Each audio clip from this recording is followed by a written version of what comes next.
years, where he said he feels shame over the way sex abuse cases have been handled in the Roman Catholic Church.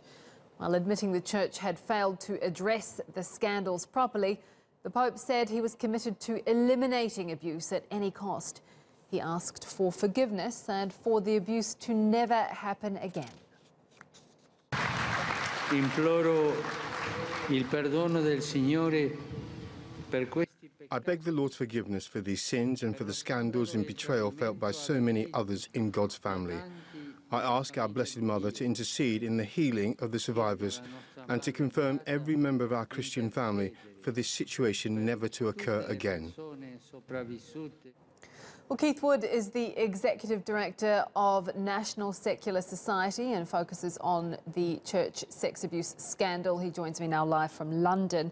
Keith, you've said that the net is finally closing in on the Catholic Church for decades of clerical abuse. How important then is the Pope's meeting with sex abuse survivors during this trip?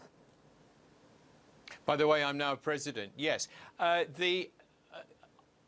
think it's really a non-event. He was warned before he came that just meaningless statements were not going to be enough. His papacy is marked by attempts to deflect knowledge of his involvement with abuse and ignoring it, and by really derailing attempts to sort it out. The UN Committee for the Rights of the Child produced in 2014, partly with the help of the National Secular Society, a very strong report saying exactly what should be done in the Catholic Church over child abuse.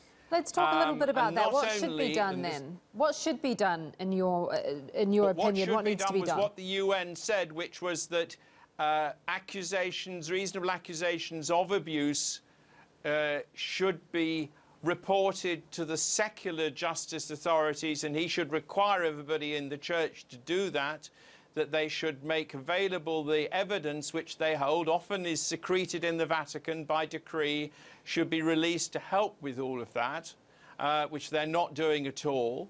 And also the compensation, that they should be making that available to victims rather than denying paying it at every opportunity. Only 30% of the compensation which they agreed to pay to the Irish state 10 years ago has yet been paid.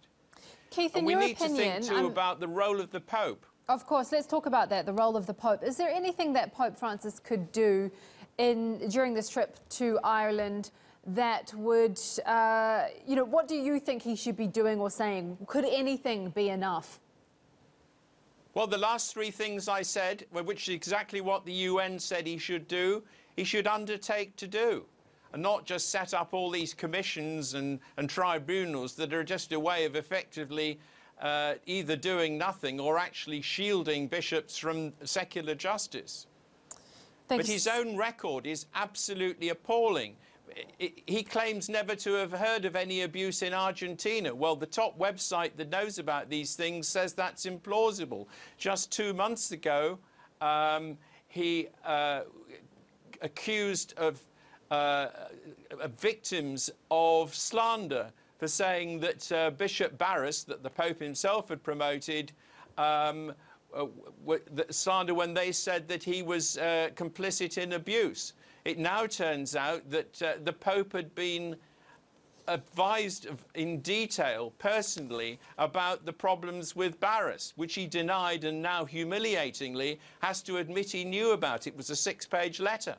Well, he's certainly under fire from many corners and he does have a lot of questions to answer, which makes this trip to Ireland such an interesting one. Thank you so much for joining us. That is the President of the National Secular Society, Keith Wood.